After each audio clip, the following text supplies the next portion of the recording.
कधी मार्गदर्शन तर कधी प्रोत्साहन. सरांचे वेळेवर शाळेत येणं, प्रार्थनेच्या वेळी दिलेले मौल्यवान संदेश आणि परिपाठात घेतलेली कौतुकाची थाप आमच्या सर्वांच्या कायम लक्षात राहील.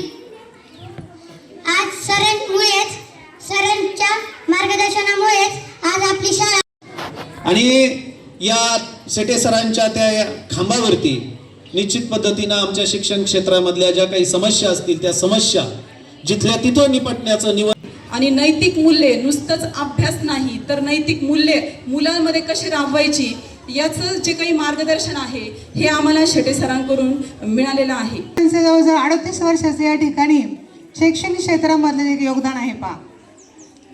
तर सर्वात प्रथम म्हणजे या ठिकाणी त्यांची खेडला पोस्टिंग होती, त्यानंतर शिरसगावला आलेत पहा. तर